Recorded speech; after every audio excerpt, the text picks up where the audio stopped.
What if the most glorious moment in Jesus' earthly ministry was not about celebration, but about confirmation of his coming death? Luke 9:31 records that Moses and Elijah appeared and spoke about his departure, which he was about to bring to fulfillment at Jerusalem. Most people assume the Transfiguration was a preview of heavenly glory meant to encourage the disciples. But history and scripture reveal something far more strategic and sobering. In this exploration, we will uncover 3 layers that most miss. First, we will see why this event was not a reward, but an anchor. Then, we will discover what Moses and Elijah actually discussed with Jesus on that mountain. And finally, we will understand why Peter's reaction revealed he completely misunderstood what was happening. And once we understand this first layer, the real story begins.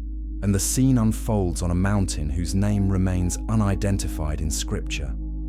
Jesus takes Peter, James, and John up to pray. While he prays, something unprecedented occurs. His face changes.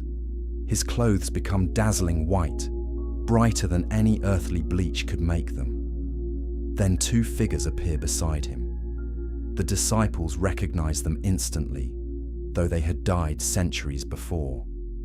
Moses, the great lawgiver who led Israel out of Egypt.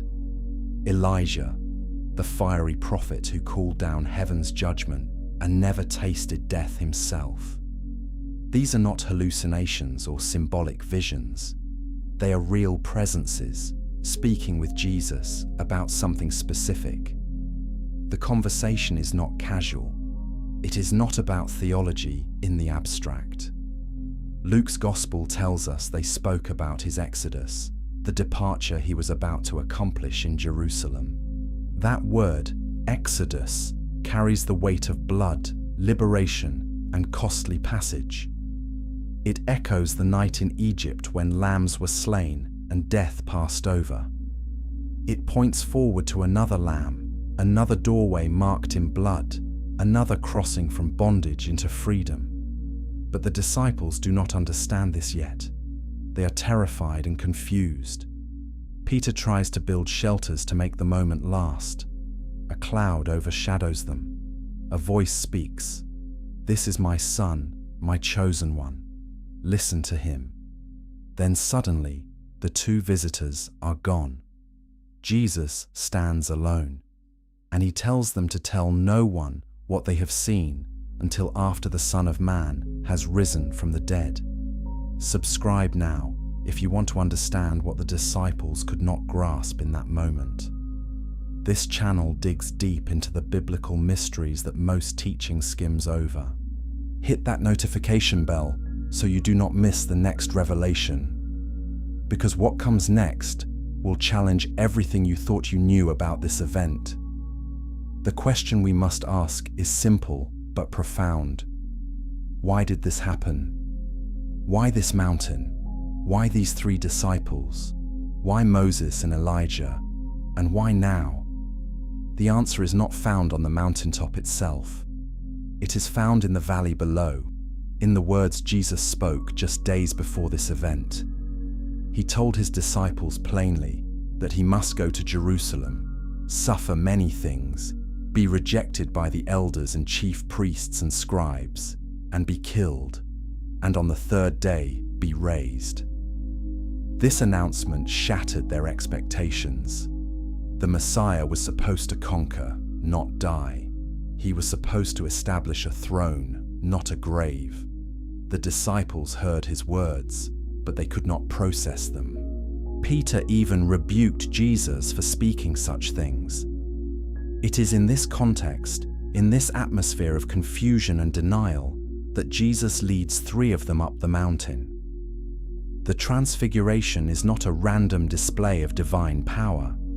It is a carefully designed intervention. It is God's response to the announcement that shocked the disciples. It is heaven's confirmation of what earth's logic rejected. And the presence of Moses and Elijah is not decorative. It is forensic. They are not there to celebrate. They are there to testify. But what exactly are they testifying to? That is the question we will answer as we move deeper into this story. And the answer will reveal why this moment was more courtroom than celebration, more validation than vacation. The disciples did not climb that mountain expecting what they saw, and they thought they were going to pray. But God had another plan. He was building an anchor in their memory, something so vivid and undeniable that it would hold them steady when everything around them collapsed. Because in just a short time, they would see their teacher arrested, beaten, mocked, and crucified. They would watch the one they believed was Messiah die like a criminal. Without the memory of the mountain, that sight might have destroyed their faith entirely. But because they saw Moses and Elijah confirm what Jesus said, because they heard the Father's voice declare him the chosen Son, they had something to hold on to. The Transfiguration was not about glory for its own sake. It was about preparing witnesses for the hardest test of their lives. And once we see that, everything else begins to make sense. Chapter 2. The Three Witnesses. Why did Jesus choose Peter, James, and John? Why not all 12 disciples? Why not the crowds who followed him? The answer lies in what these three would need to carry, not in what they had already earned. These were not the most spiritually mature. Peter would deny Jesus 3 times. James would be the first apostle martyred. John would outlive them all and write of visions that still puzzle scholars today. But all three would need a specific kind of memory, a memory so powerful it could withstand the trauma of watching their Messiah die. Scripture reveals that these same three were with Jesus at other critical moments. They witnessed him raise Jairus' daughter from the dead. They would be closest to him in the Garden of Gethsemane when he sweat drops of blood in anguish. There is a pattern here. Jesus brings them into the most intense experiences, both of glory and of suffering. He is training them not for comfort, but for endurance. The mountain is part of that training. It is not a reward for past faithfulness. It is preparation for future horror. Ancient Jewish law required 2 or 3 witnesses to establish any matter. Deuteronomy 19:15 makes this clear. One witness is not enough. Every charge must be confirmed by multiple testimonies. Jesus is operating within this legal framework. He is providing witnesses who can testify to what they saw and heard. When Peter later writes his second letter, he refers directly to this moment. We did not follow cleverly devised myths, he says, but we were eyewitnesses of his majesty. We heard the voice from heaven when we were with him on the sacred mountain. Peter is saying, I was there. I saw it. I heard it. This is not fiction. But being a witness is different from being a spectator. A spectator watches and moves on. A witness carries the burden of testimony for the rest of their life. A witness can be called to account. A witness must be willing to stake everything on what they claim to have seen. Peter, James, and John did not just see something unusual. They became responsible for what they saw. They became carriers of a truth that would cost them everything. James would die by the sword. Peter would be crucified upside down. John would be exiled to Patmos. Their witness was not cheap. Like this video if you are beginning to see why this event was far more serious than most teachings suggest. Share it with someone who needs to understand the weight of biblical witness. And comment below with your thoughts on why you think these three were chosen. What would it have been like to carry that memory through everything that followed? The choice of 3 witnesses, also mirrors other moments in biblical history. When God made a covenant with Abraham, he passed between the pieces of sacrificed animals. When Moses received the law, he took Aaron, Nadab, Abihu, and 70 elders up the mountain, but only Moses went further into the cloud. When Elijah confronted the prophets of Baal, he called the people to witness, which God would answer by fire. Witnesses validate covenant moments. The Transfiguration is a covenant moment. It is God confirming the terms of the new covenant that will be cut in Jesus' blood. The disciples did not understand this at the time. They were overwhelmed by what they saw. Mark's Gospel says they did not know what to say because they were terrified. Fear is the natural human response when the boundary between heaven and earth dissolves. When Moses came down from meeting God on Sinai, his face shone so brightly the people could not look at him. He had to veil himself. On the Mountain of Transfiguration, the disciples see that same radiance, but now it is not reflected glory. It is inherent glory. Jesus is not borrowing light from another source. He is the source. And Moses and Elijah, who once shone with God's reflected presence, now stand beside the one who is light itself. What the three disciples witness is not an upgrade or a transformation that Jesus gains. It is a revelation of what he has always been. The glory was there all along, veiled in flesh. On the mountain, and the veil is pulled back for a moment, they see him as he truly is, and it is too much for human eyes. They fall on their faces. They cannot process it, but they will remember it. When everything else seems to contradict the claim that Jesus is the Son of God, they will have this memory. They will remember the mountain. They will remember the voice, and that memory will hold them. Chapter 3. The Valley Before the Mountain. To understand the mountain, we must first understand the valley. 6 days before the Transfiguration, Jesus asked his disciples a question. Who do people say that the Son of Man is? They gave various answers. Some say John the Baptist, some say Elijah, some say Jeremiah or one of the prophets. Then Jesus made the question personal. But who do you say that I am? Peter answered, You are the Christ, the Son of the living God. Jesus blessed Peter for this answer, saying flesh and blood did not reveal this to him, but the Father in heaven. But then Jesus did something unexpected. He began to explain what being the Christ actually meant. He told them plainly that he must go to Jerusalem and suffer many things from the elders and chief priests and scribes and be killed, and on the third day be raised. This was not the Messiah script the disciples had in mind. The Messiah was supposed to overthrow Rome. He was supposed to restore Israel's kingdom. He was supposed to reign from David's throne forever. Death was not part of the plan. Resurrection was not even in their vocabulary as something that could happen to the Messiah. Peter's response reveals the depth of their confusion. He took Jesus aside and began to rebuke him. Far be it from you, Lord. This shall never happen to you. Peter is essentially telling Jesus that he is wrong about his own mission. But Jesus turns and says something shocking. Get behind me, Satan. You are a hindrance to me.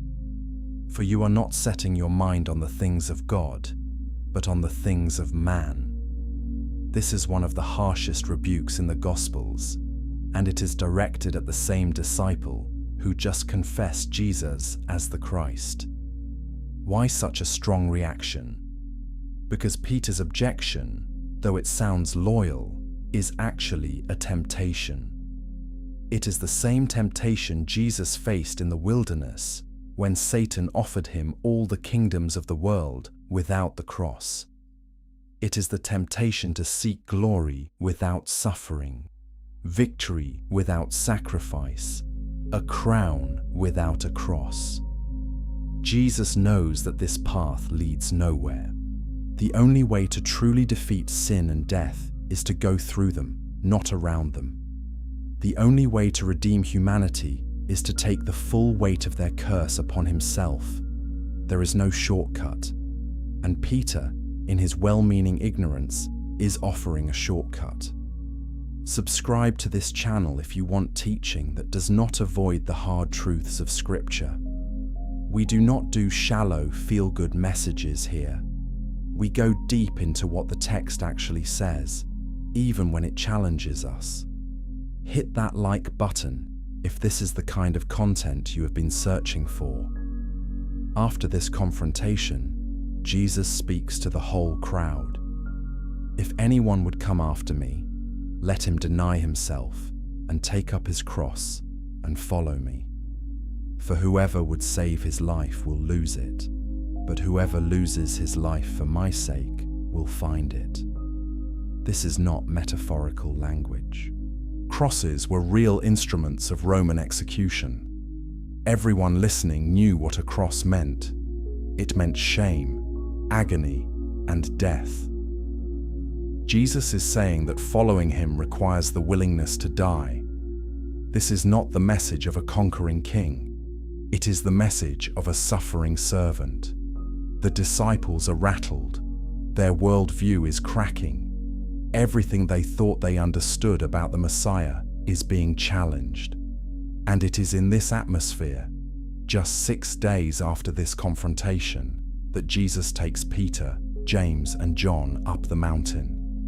He does not take them to escape the tension. He takes them to resolve it. The Transfiguration is God's answer to the question hanging in the air.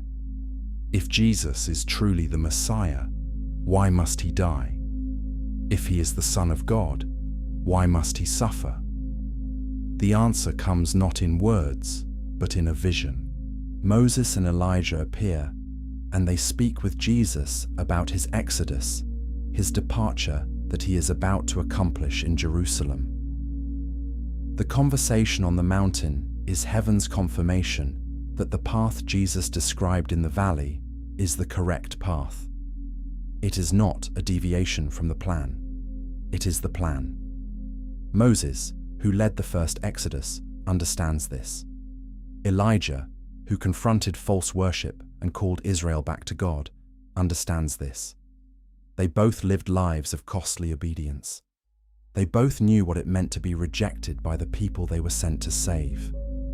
And they both affirm that what Jesus is about to do in Jerusalem is not failure. It is fulfillment. But Peter, standing right there on the mountain, still does not fully grasp it. And that is why what happens next is so important. Chapter 4, when heaven confirmed what earth rejected. The disciples expected a Messiah who would conquer. What they got was a Messiah who announced his own death. This created a crisis of faith. If Jesus is truly from God, why would he willingly walk into suffering? If he has the power to call down legions of angels, why would he allow himself to be arrested and killed? These questions hung in the air after Jesus' announcement in the valley. The Transfiguration is heaven's direct response to that crisis. When Moses and Elijah appear on the mountain, they do not come to discuss doctrine. They come to discuss the Exodus. Luke 9:31 is specific. They spoke of his departure, which he was about to accomplish at Jerusalem.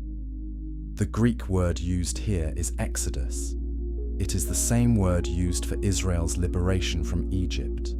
That exodus involved the death of a lamb, blood on doorposts, the angel of death passing over, the sea splitting, a nation walking through on dry ground. It was violent, costly, and miraculous. And now Jesus is about to accomplish an exodus of even greater scope. This new exodus will not free one nation from one empire. It will free all humanity from the empire of sin and death. The Lamb will not be a substitute animal. It will be the Son of God himself. The blood will not be painted on wood. It will be poured out on a cross. And the sea that splits will not be water. It will be the grave itself, torn open by resurrection power. Moses and Elijah understand this. They see the pattern. They recognize that what Jesus is about to do fits perfectly into the story they helped begin. Moses knows about blood and liberation. He stood at the edge of the Red Sea with an entire nation of freed slaves behind him and Pharaoh's army charging from the front. He lifted his staff and God split the waters. That moment defined his life. But Moses also knows about limits. He led the people to the edge of the promised land, but he was not allowed to enter. He died on Mount Nebo, looking at the land he could not possess. He understands that even the greatest human deliverer has boundaries. Jesus has no such boundaries. He will enter the land of death itself and return. Elijah knows about confrontation and isolation. He stood alone against 450 prophets of Baal and called down fire from heaven. He saw God answer in power. But Elijah also knows about exhaustion. After that great victory, he ran from Jezebel's threats and collapsed under a tree, begging God to let him die. He felt utterly alone, convinced his mission had failed. God met him in the wilderness and told him there were still 7,000 in Israel who had not bowed to Baal. Elijah learned that even when it seems like failure, God's purposes are moving forward. Jesus will face similar isolation. He will be abandoned by his disciples, rejected by his nation, and crucified as a criminal. But that will not be the end. Comment below if you are starting to see why these two figures were chosen. What other biblical characters might have been chosen instead? Why do you think God specifically selected Moses and Elijah? Let's discuss this in the comments. The presence of these two also fulfills a specific scriptural pattern. In Jewish thought, Moses represented the law and Elijah represented the prophets. Together, the law and the prophets encompass the entirety of God's revealed word up to that point. When Jesus said he came not to abolish the law and the prophets, but to fulfill them, this was not abstract theology. It was a claim that required validation. And here, on the mountain, the two greatest representatives of the law and the prophets stand beside Jesus and affirm his mission. They are not there to compete with him. They are there to point to him. The heavens themselves also speak. A cloud overshadows them, just as the cloud of God's presence overshadowed the tabernacle in the wilderness. This is the Shekinah glory, the visible manifestation of God's presence. And from the cloud, a voice speaks. "This is my beloved Son, with whom I am well pleased. Listen to him." The Father's voice confirms what Peter confessed in the valley. Jesus is the Son of God. But the command is important. Listen to him. The disciples have been struggling to accept what Jesus said about suffering and death. The Father commands them to stop resisting and start listening. This is not a suggestion. It is a divine imperative. The same voice that spoke at Jesus' baptism now speaks on the mountain.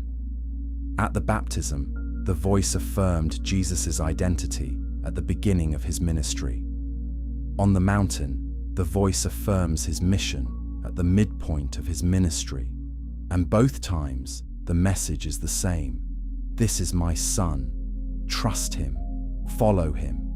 Even when his path makes no sense to you, listen to him. Because what he is doing is not a deviation from the plan.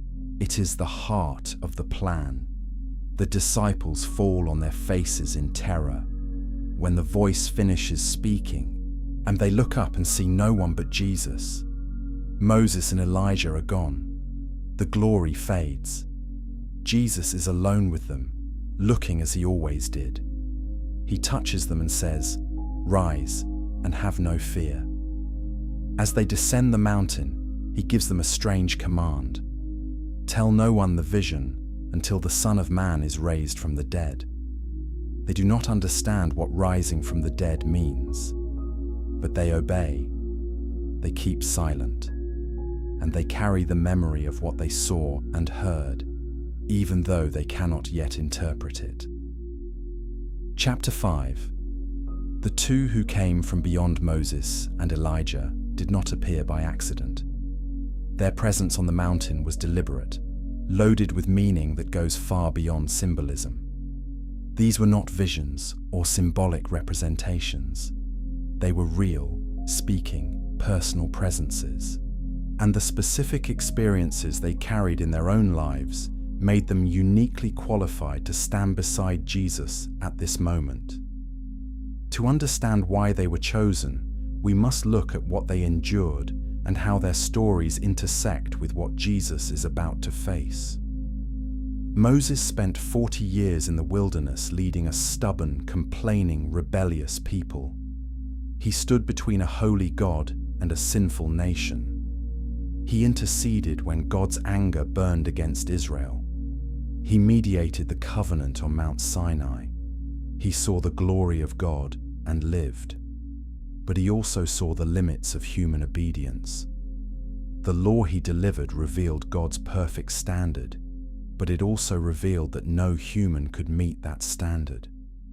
Every sacrifice in the tabernacle pointed to the need for something more, someone greater. Moses built a system that pointed beyond itself.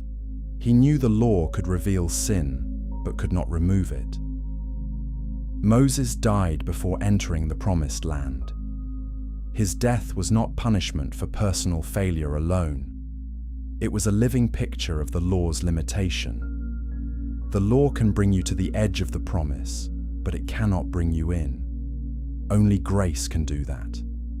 And Moses, standing on the mountain with Jesus, represents that entire system of law that prepared the way for something greater. He is there to say, "This is what I was pointing to. This is the fulfillment. What I could not complete, he will finish." Elijah carried a different burden. He was the prophet of fire and confrontation. He stood alone on Mount Carmel and challenged the prophets of Baal to call down fire from their God. When they failed, Elijah prayed, and fire fell from heaven. It consumed the sacrifice, the wood, and the stones, the dust, and even the water in the trench. It was an undeniable display of God's power. The people fell on their faces and declared, "The Lord, He is God." Elijah executed the false prophets. Victory seemed total. But then came the collapse. Queen Jezebel sent word that she would have Elijah killed within 24 hours. And Elijah, who had just seen fire fall from heaven, ran for his life. He fled into the wilderness, collapsed under a tree, and prayed to die. He said, "It is enough. Now, O Lord, take away my life, for I am no better than my fathers." This is one of the most human moments in Scripture.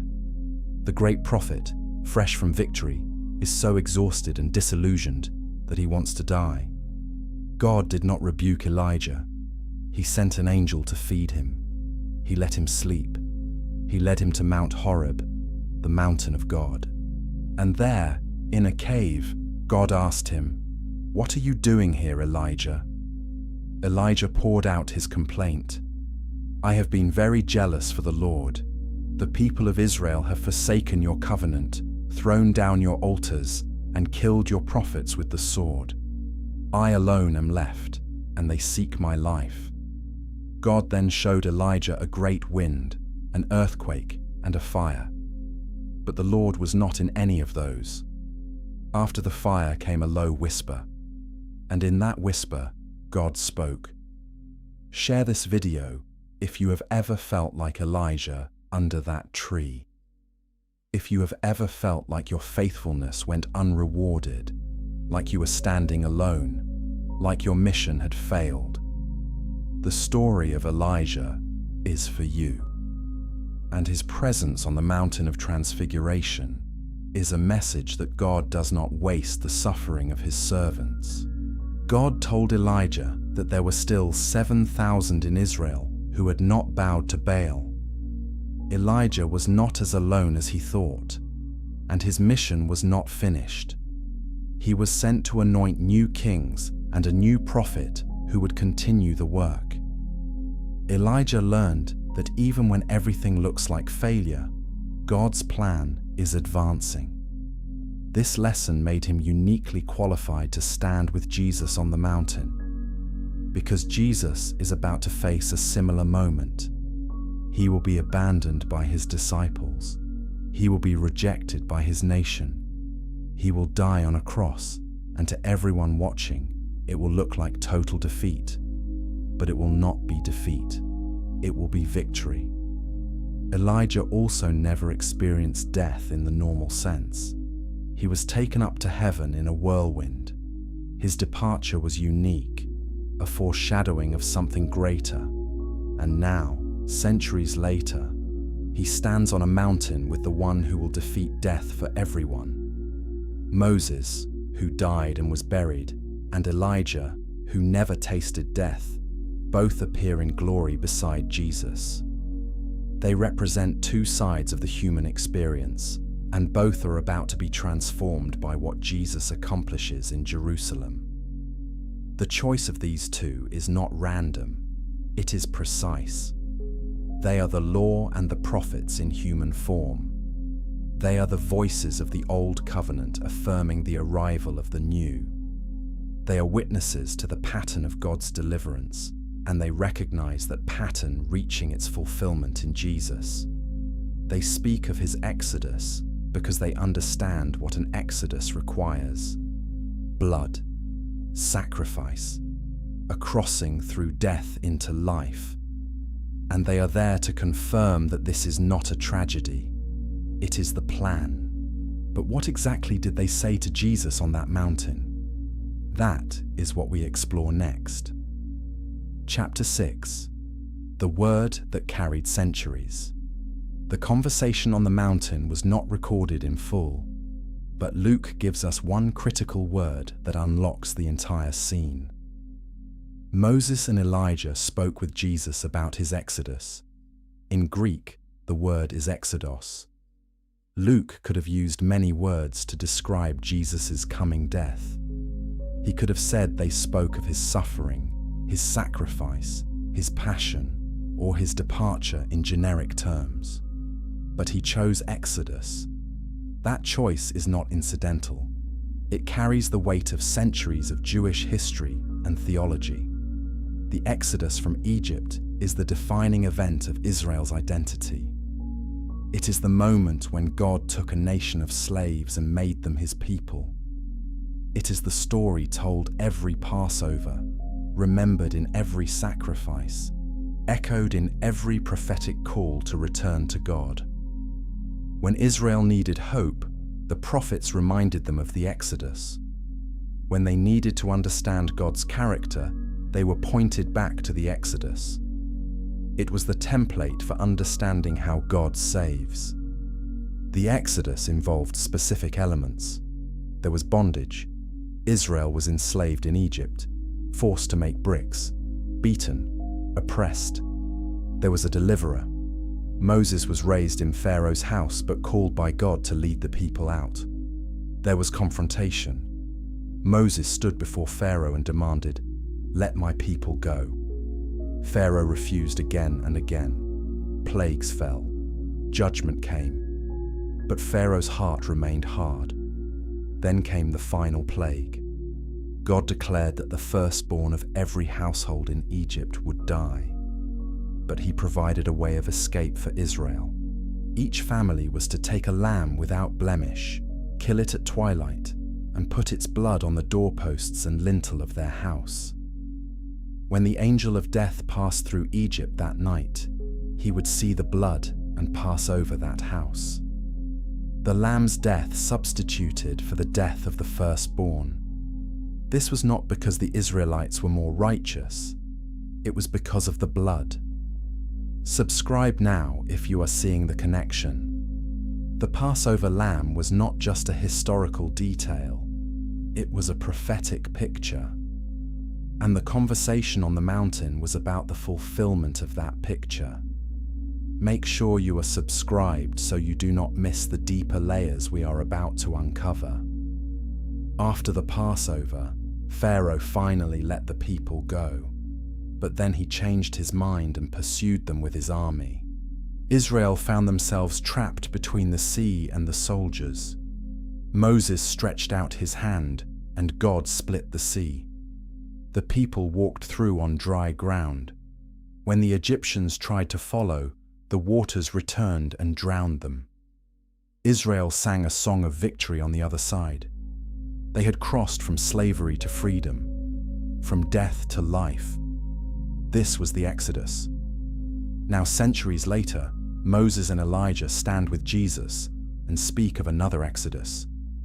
This one will also involve bondage.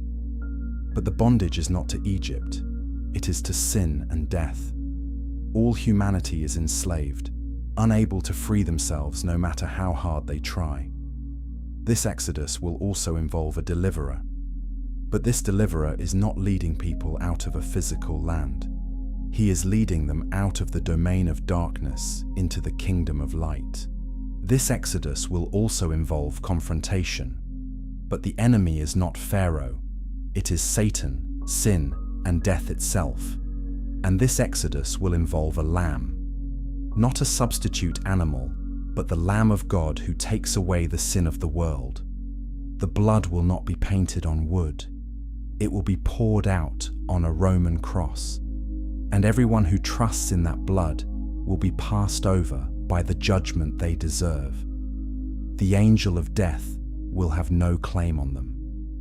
This is what Moses and Elijah discuss with Jesus. They are rehearsing the pattern. They are confirming the plan. They are saying, this is the Exodus. This is what everything has been building toward. The word Exodus also means departure. It implies leaving one place and arriving at another. Jesus is about to depart this world, but not in defeat. He is departing through death into resurrection. He is crossing from the land of the living into the land of the dead, and then returning with the keys of death and Hades in his hand.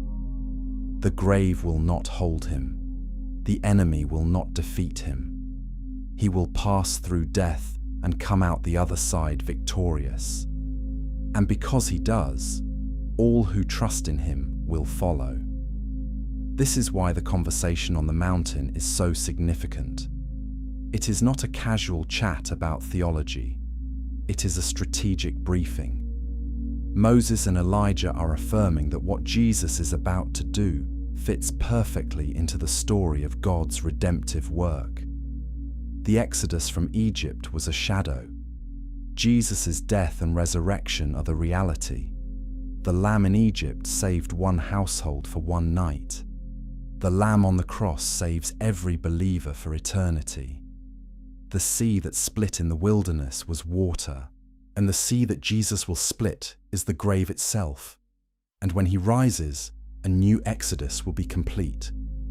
But how did Moses and Elijah come to understand this so clearly? What in their own experience prepared them to recognize this moment? We explore that next. Chapter 7. Moses and the pattern of blood. Moses did not just hear about the Exodus, he lived it. He stood in the throne room of the most powerful man on earth and declared God's demands. He watched 10 plagues devastate a nation.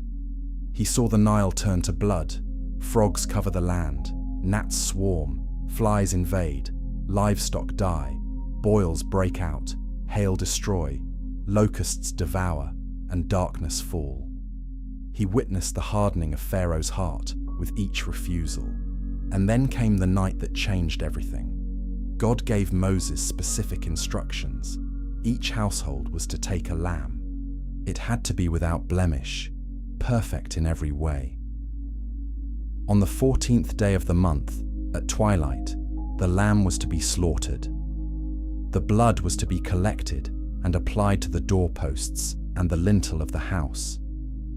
The family was to roast the lamb and eat it with unleavened bread and bitter herbs. They were to eat in haste, dressed and ready to leave. And they were to stay inside the house until morning. God declared, "When I see the blood, I will pass over you."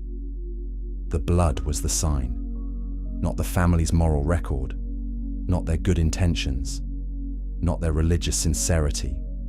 The blood. If the blood was on the door, the firstborn inside would live. If the blood was absent, the firstborn would die. This was not symbolic, it was literal. At midnight, the Lord struck down every firstborn in Egypt. From the firstborn of Pharaoh to the firstborn of the prisoner in the dungeon, and all the firstborn of the livestock. There was a great cry in Egypt that night. There was not a house where someone was not dead, but in the houses marked with blood, there was life. The families inside did not survive because they were better people. They survived because of the blood of the lamb. The lamb died in their place. The lamb's blood covered them. The judgment they deserved passed over them. This was the clearest picture of substitutionary atonement in the Old Testament. And Moses was there. He saw it. He understood it. Like this video, if you are starting to see how the Passover points directly to the cross. The parallels are not coincidental, they are intentional. God was teaching his people what salvation looks like. And Moses, who led the first Exodus, is now on the mountain confirming the final Exodus. After the Passover, Pharaoh finally released the people, but then he changed his mind and pursued them. Israel reached the Red Sea with the Egyptian army closing in. The people panicked. They cried out to Moses, "Why did you bring us out here to die? Would it not have been better to serve the Egyptians than to die in the wilderness?" But Moses said, "Do not fear. Stand firm and see the salvation of the Lord. The Lord will fight for you. You need only to be still." God told Moses to lift his staff and stretch out his hand over the sea. Moses obeyed. The waters split. A wall of water stood on the right and on the left. The people walked through on dry ground. When the Egyptians followed, the waters returned and drowned them. Not one survived. Israel stood on the far shore and watched the bodies of their enemies wash up on the beach. They sang, "The Lord is a warrior. The Lord is his name. Pharaoh's chariots and army he has hurled into the sea. The Lord will reign forever and ever." Moses saw God fight for his people. He saw deliverance come not through human strength, but through divine intervention. He saw that salvation required a crossing, a passage through what should have brought death. The sea should have drowned them. But God made a way, and Moses, standing on the mountain with Jesus, recognizes the same pattern. Jesus is about to walk into death. It should destroy him. But God will make a way. He will rise, and all who follow him will cross through death into life. Moses also knew the law. He received it on Mount Sinai. He spent 40 days and 40 nights in the presence of God. He came down with stone tablets inscribed by the finger of God. The law was holy, righteous, and good. It revealed God's character and his standard. But it also revealed human inability. No one could keep the whole law. Everyone fell short. The sacrifices in the tabernacle were constant reminders that sin required atonement. Blood had to be shed. Life had to be given. But the blood of bulls and goats could never fully take away sin. Hebrews 10:4 makes this clear. The sacrifices were shadows, not the reality. They pointed forward to a better sacrifice, a final sacrifice, a once-for-all sacrifice. Moses built a system that pointed beyond itself. Every lamb slain in the tabernacle whispered, "There is a greater lamb coming." Every priest who offered sacrifice hinted, "There is a greater priest coming." Every year the high priest entered the most holy place with blood, it declared. There is a greater high priest coming who will enter once and for all. Moses, on the Mountain of Transfiguration, is standing beside that greater lamb, that greater priest, that final sacrifice, and he is affirming it. He is saying, "This is what everything I did was pointing to. The law was a tutor to lead us to Christ, and now he is here, and he is about to accomplish what the law could never do. He is about to fulfill every type, every shadow, every picture. His blood will do what the blood of animals could never do. It will cleanse the conscience. It will remove sin. It will open the way into the presence of God forever." Moses sees this, and he speaks with Jesus about the exodus that will make it all real. Chapter 8, Elijah and the Weight of Solitude. Elijah's story is different from Moses's, but no less significant. Where Moses led multitudes, Elijah often stood alone. Where Moses mediated a covenant, Elijah called a nation back to covenant faithfulness. Where Moses saw victory at the Red Sea, Elijah saw victory on Mount Carmel, followed immediately by devastating discouragement. His life was a pattern of radical obedience, supernatural provision, dramatic confrontation, and deep personal struggle, and all of it prepared him to stand beside Jesus on the mountain. Elijah's ministry began with a drought. He appeared before King Ahab and declared, "As the Lord lives, there shall be neither dew nor rain these years, except by my word." Then God sent him into hiding. He drank from a brook and was fed by ravens. When the brook dried up, God sent him to a widow in Zarephath. Her oil and flour never ran out as long as Elijah stayed. When her son died, Elijah prayed, and the boy was raised to life. God was proving that he could sustain his prophet even in the worst conditions.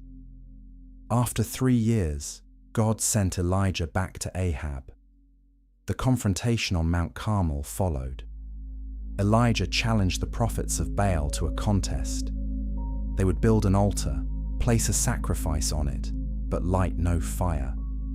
Whichever God answered by fire would be proven the true God. The prophets of Baal went first. They prayed from morning until evening. They shouted, danced, and cut themselves with swords. But there was no answer. No fire fell. Elijah mocked them. "Perhaps your God is asleep. Perhaps he is on a journey. Shout louder." Then it was Elijah's turn. He rebuilt the altar of the Lord that had been torn down. He dug a trench around it. He placed the wood and the sacrifice. Then he did something unexpected. He had them pour water over the sacrifice, not once but 3 times, until the trench was full. This was not just confidence, it was prophetic theater. He was making it impossible for anyone to claim trickery. Then he prayed a simple prayer. "Lord, let it be known today that you are God in Israel. Answer me, so that this people may know that you are turning their hearts back." Comment below if you have ever asked God to prove himself in a situation where you felt outnumbered and outmatched. Elijah's story is a reminder that God loves to show up when the odds are impossible. Let us know your thoughts in the comments. Fire fell from heaven. It consumed the sacrifice, the wood, and the stones, the dust, and even the water in the trench. The people fell on their faces and shouted, "The Lord, He is God! The Lord, He is God!" Elijah commanded them to seize the prophets of Baal. Not one was allowed to escape. He brought them down to the brook Kishon and executed them. Then he told Ahab, "Go up, eat and drink, for there is the sound of the rushing of rain." The drought was about to end. Elijah climbed to the top of Carmel and prayed. 7 times his servant looked toward the sea and saw nothing. On the 7th time, a small cloud appeared. Soon the sky grew black with clouds and wind, and a great rain fell. This was total victory. God had answered. The people had repented. The false prophets were dead. The drought was over. Elijah should have been celebrating. But then Jezebel sent a message. She swore by her gods that she would have Elijah killed within 24 hours. And Elijah, who had just seen fire fall from heaven, ran for his life. He fled south, past Beersheba, and into the wilderness. He sat under a broom tree and prayed to die. He said, "I have had enough, Lord. Take my life. I am no better than my ancestors." This is one of the most shocking collapses in Scripture, from the highest high to the lowest low in a matter of hours. What happened? Elijah was exhausted. He had been on the run for years. He had just faced down 450 prophets and executed them all.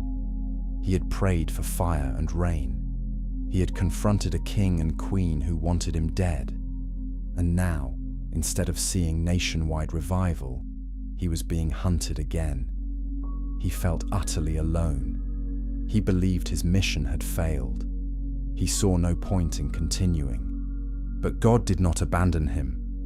An angel touched him and said, "Get up and eat." There was bread baking on hot stones and a jar of water. Elijah ate and lay down again. The angel came a second time and said, "Get up and eat, for the journey is too great for you." Elijah ate and drank, and the food strengthened him for 40 days and 40 nights. He walked to Horeb, the mountain of God, and stayed in a cave. God asked him, "What are you doing here, Elijah?" Elijah poured out his complaint. "I have been very zealous for the Lord. The Israelites have rejected your covenant, torn down your altars, and put your prophets to death. I am the only one left, and now they are trying to kill me too." God told him to go stand on the mountain, for the Lord was about to pass by. A great wind tore the mountains apart and shattered rocks, but the Lord was not in the wind. After the wind came an earthquake, but the Lord was not in the earthquake. After the earthquake came a fire, but the Lord was not in the fire. After the fire came a gentle whisper, and in that whisper, God spoke. God gave Elijah new assignments. He was to anoint Hazael as king over Aram, Jehu as king over Israel, and Elisha as his successor. And God corrected Elijah's assumption. "You are not alone. I have reserved 7,000 in Israel who have not bowed to Baal." Elijah's mission was not over. His faithfulness was not wasted. God was still in control. And Elijah learned that even when everything looks like failure, God's purposes are advancing in ways we cannot see. This experience made Elijah uniquely qualified to stand with Jesus on the Mountain of Transfiguration, because Jesus is about to walk a similar path. He will be rejected by his nation, abandoned by his disciples, mocked by the religious leaders, and executed by the Romans. To every observer, it will look like total defeat. But it will not be defeat. It will be the greatest victory in history. And Elijah, who learned that God's victories often look like losses to human eyes, is there to confirm it. He stands beside Jesus and speaks of the Exodus, the departure, the crossing through death that will bring life to the world. Chapter 9. The Tribunal on the Mountain. The meeting on the mountain was not a celebration, it was a tribunal. In Jewish law, no testimony could be confirmed without at least 2 witnesses. Deuteronomy 19:15 states, "A single witness shall not suffice against a person for any crime or for any wrong. Only on the evidence of 2 witnesses or of 3 witnesses shall a charge be established."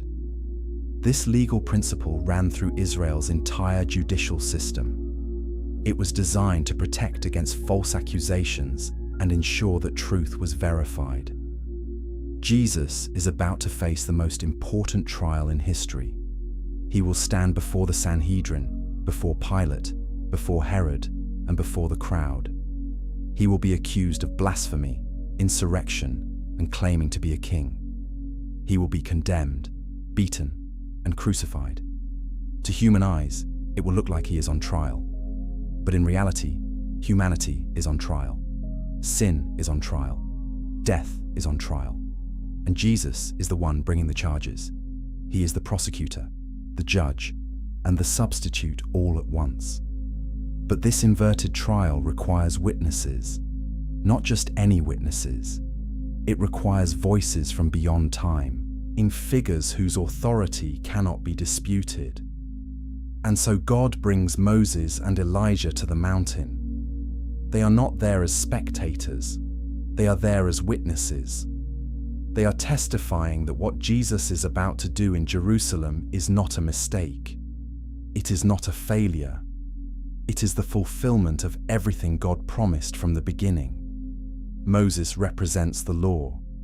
Every sacrifice, every regulation, every ceremony in the law pointed forward to Jesus, the Passover lamb, the scapegoat on the Day of Atonement, the bronze serpent in the wilderness, the manna from heaven, the water from the rock.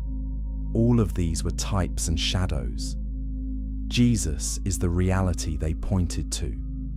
Moses, standing on the mountain, is testifying that the law finds its completion in Jesus. He is saying, "This is the one I wrote about. This is the one the sacrifices anticipated. What I could not finish, he will complete." Elijah represents the prophets. Every prophet called Israel back to covenant faithfulness. They warned of judgment and promised restoration. They spoke of a coming Messiah, a suffering servant, a king who would reign forever.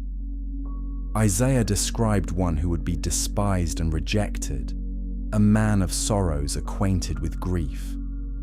He would be pierced for our transgressions, crushed for our iniquities.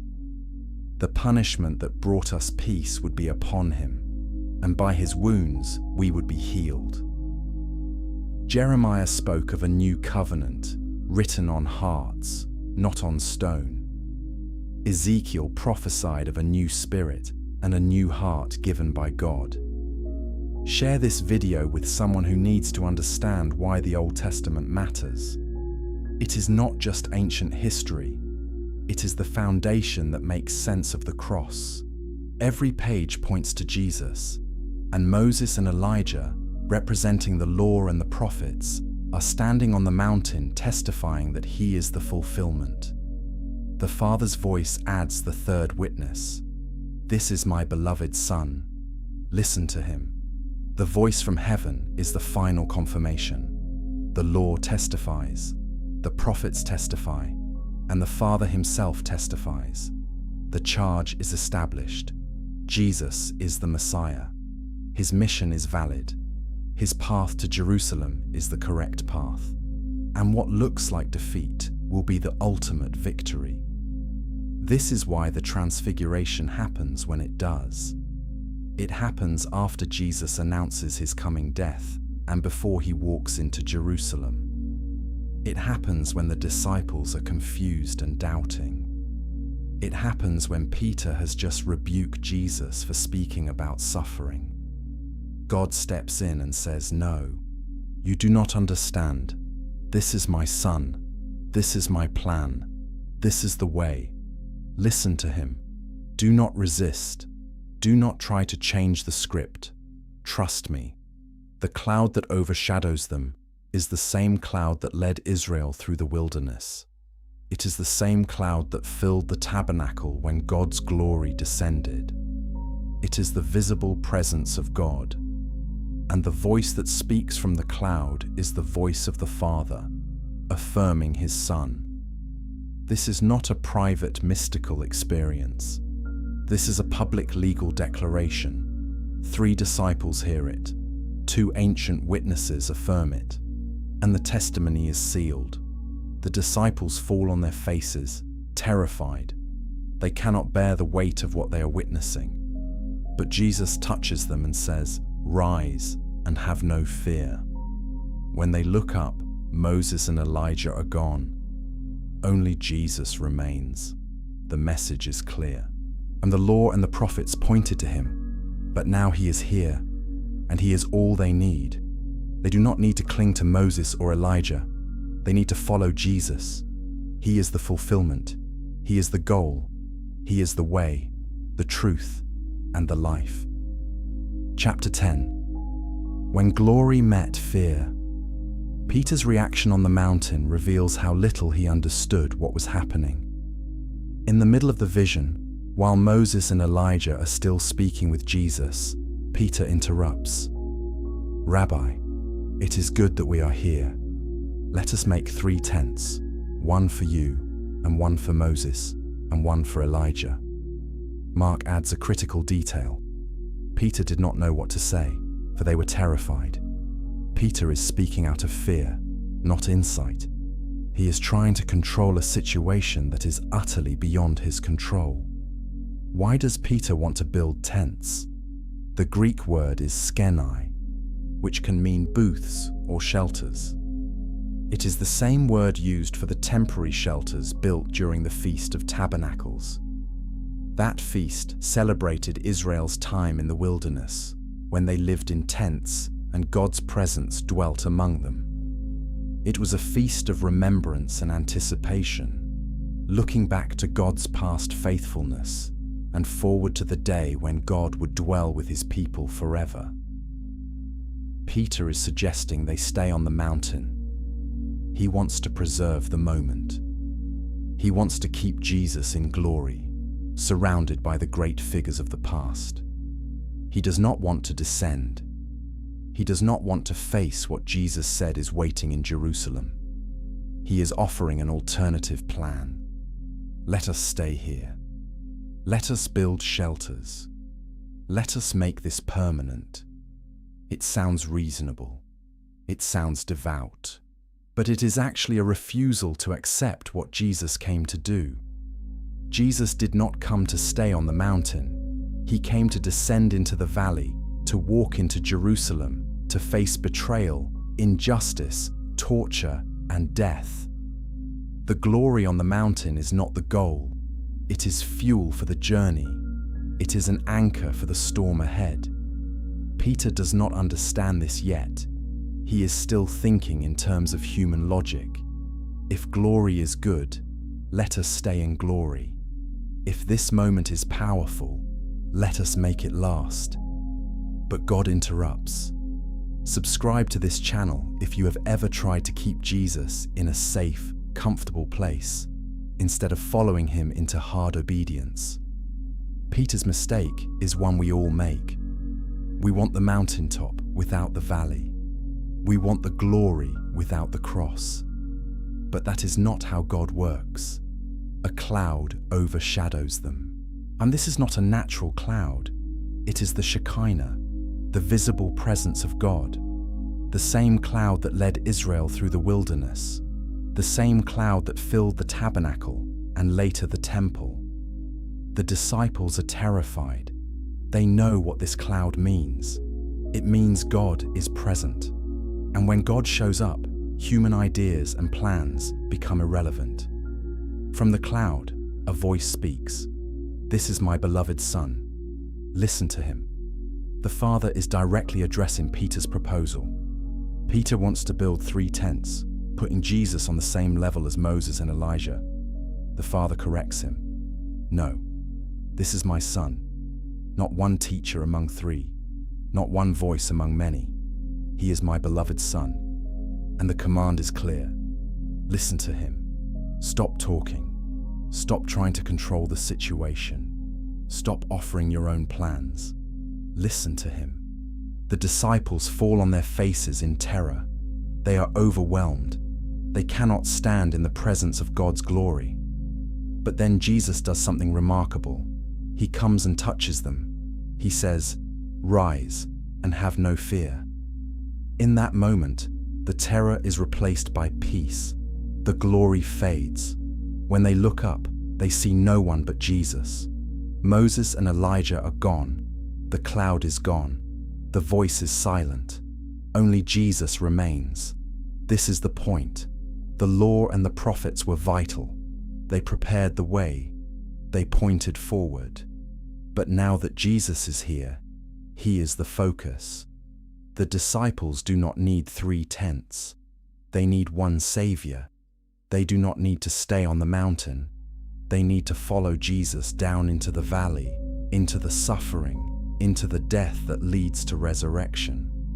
The mountain was not the destination. It was a rest stop. It was a moment of clarity before the storm. As they descend, Jesus gives them a strange command. Tell no one the vision until the Son of Man is raised from the dead. Why the silence? Because no one will understand until after the resurrection.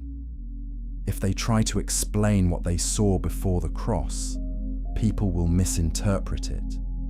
They will think Jesus is establishing an earthly kingdom. They will expect military victory. They will miss the point entirely.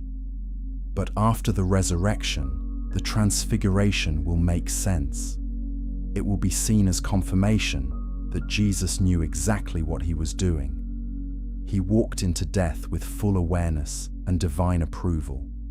The disciples obey. They keep the vision to themselves, but they do not understand what rising from the dead means. They have the memory now. They carry the image of Jesus in glory, and the sound of the Father's voice, the testimony of Moses and Elijah. But they do not yet have the framework to interpret it. That will only come after Jesus rises, and when it does, this memory will become one of the anchors of their faith. Peter will write about it decades later. We were eyewitnesses of his majesty. We heard the voice from heaven. We were with him on the holy mountain, and that testimony will help build the foundation of the church. Chapter 11. The Descent and the Promise. The descent from the mountain marks a return to the broken world below. At the base of the mountain, a crowd waits. A father has brought his demon-possessed son to the other disciples, but they could not cast the demon out. The boy suffers violent seizures. He foams at the mouth, grinds his teeth, and becomes rigid. The father pleads with Jesus, "If you can do anything, have compassion on us and help us." Jesus responds, "If you can. All things are possible for one who believes." The father cries out, "I believe. Help my unbelief." Jesus rebukes the unclean spirit, and the boy is healed. The contrast between the mountain and the valley is stark. On the mountain, glory, confirmation, and divine affirmation. In the valley, suffering, failure, and desperate need. This is the world Jesus came to save. Not the world of mountaintop experiences, but the world of broken families, demonic oppression, and unanswered prayers. The glory on the mountain was preparation for ministry in the valley. Later, when the disciples are alone with Jesus, they ask why they could not cast out the demon. Jesus answers, "This kind cannot be driven out by anything but prayer." Some ancient manuscripts add, "and fasting." The point is clear. Real spiritual authority requires deep dependence on God. The disciples had been given authority to cast out demons earlier in their ministry, but they had begun to rely on their own ability rather than on God's power. The failure at the base of the mountain exposed their shallow faith. This is the same issue Peter revealed on the mountain. He wanted to build tents, to create something with his own hands, to manage the situation. But God does not need our management. He needs our surrender. He does not need our plans. He needs our obedience. The Transfiguration was a lesson in letting God be God, and the failed exorcism at the base of the mountain was a lesson in recognizing our utter dependence on Him. As they continue their journey, Jesus again tells the disciples what awaits Him. The Son of Man is going to be delivered into the hands of men, and they will kill Him. And when He is killed, after 3 days, He will rise. But they do not understand. Mark says they were afraid to ask Him. The words are clear, but the meaning is hidden. How can the Messiah be killed? How can death be part of the plan?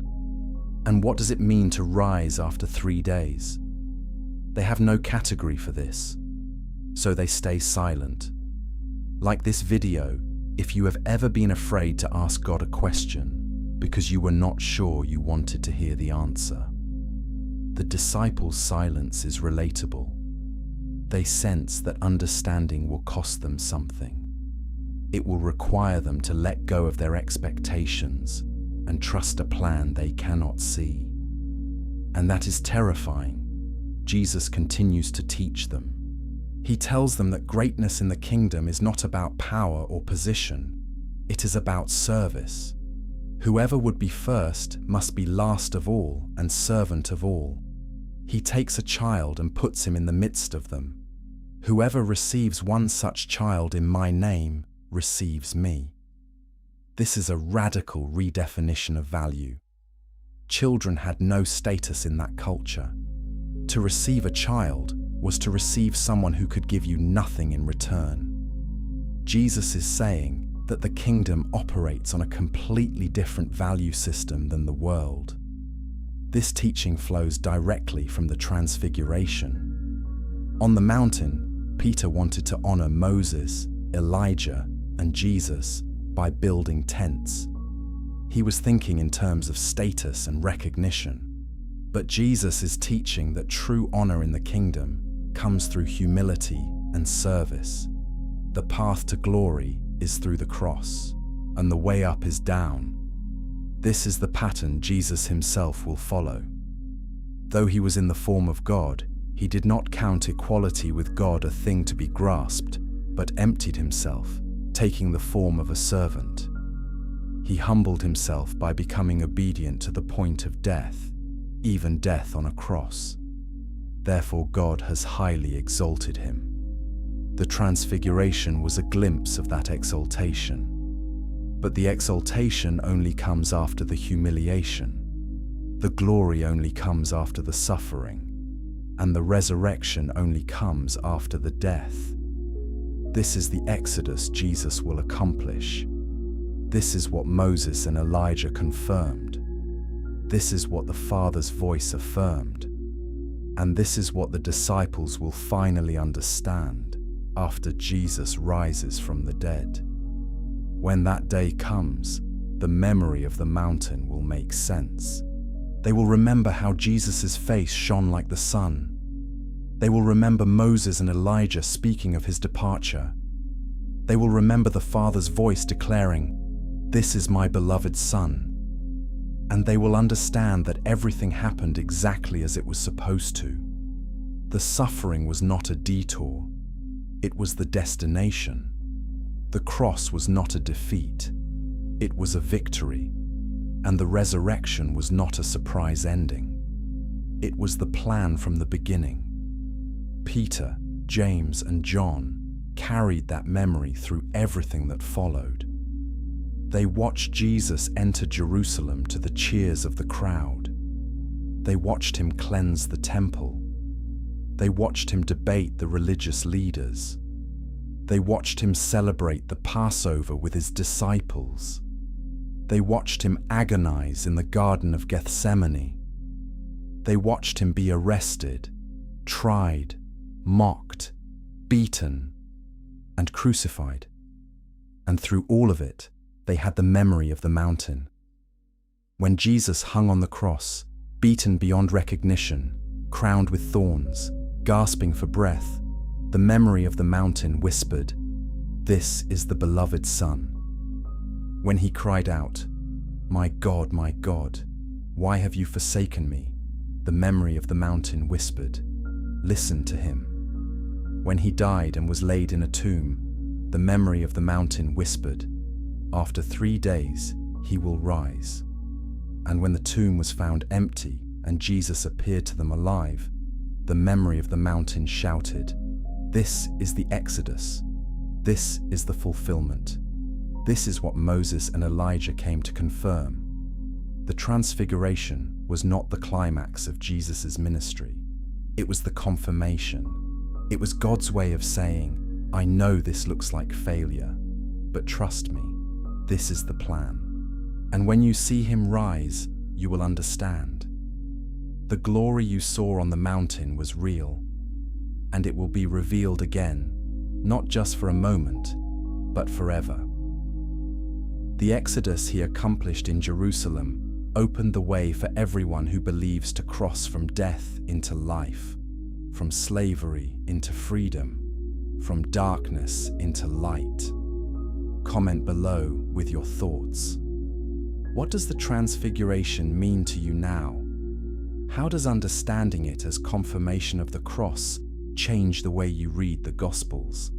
And how does the memory of God's faithfulness in the past help you trust him in the present? Let us continue this conversation in the comments. The story of the Transfiguration is not just ancient history. It is a living testimony. Peter, James, and John became witnesses, not just spectators. They carried the burden of what they saw, and they testified to it. They built their lives on it, and their testimony has been passed down through 2,000 years of church history. We are the recipients of that testimony. We stand in the line of witnesses who declare that Jesus is the beloved Son, that his death was not defeat but victory, that his resurrection is the proof of his identity, and that his exodus has opened the way for all who trust in him. Share this video if this exploration has deepened your understanding. Subscribe so you do not miss future deep dives into biblical truth. And remember, the same Jesus who was transfigured on the mountain, who spoke with Moses and Elijah, who walked willingly into suffering and death, who rose victorious from the grave, that same Jesus is alive today. He is the one we follow. He is the one we trust. He is the one whose voice we must listen to, and his promise remains. Everyone who crosses through death in him will enter life on the other side. The Exodus is complete. The way is open, and the glory that was revealed on the mountain will one day be revealed in all who belong to him.